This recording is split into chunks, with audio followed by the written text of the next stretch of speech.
selling goods in street markets.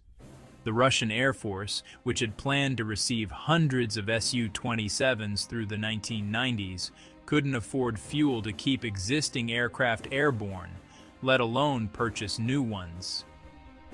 The Komsomolsk-on-Amur plant that manufactured the Su-27 had orders for a handful of aircraft per year when it had capacity to build dozens.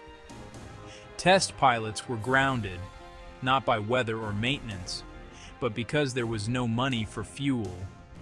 Russia had a masterpiece and couldn't afford to keep the lights on.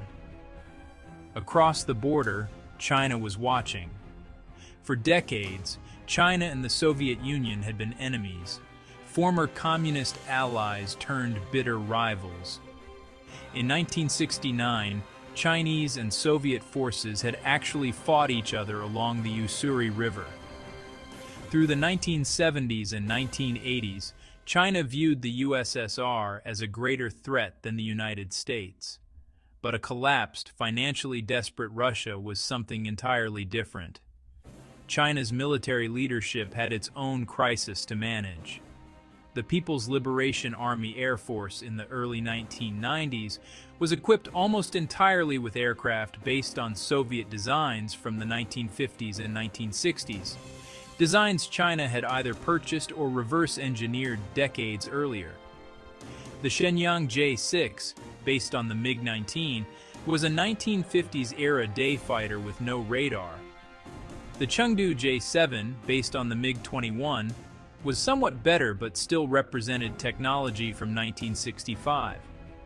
These aircraft were hopelessly outclassed by the F-16s entering service with Taiwan, the F-15 Eagles operated by Japan, and the carriers and strike aircraft the United States was positioning throughout the Pacific. Then came 1991, the Gulf War. Chinese military analysts watched in horror as Iraqi forces, equipped with Soviet aircraft and air defense systems similar to what China possessed, were systematically destroyed by American F-15s, F-16s, and F-A-18s. The message was not subtle. China needed modern fighters, immediately, and Russia had them. And Russia needed money, desperately. The deal. In November 1992, Russia and China signed their first direct purchase agreement for Su-27Sk fighters, 24 aircraft at a reported cost of approximately $1 billion. It was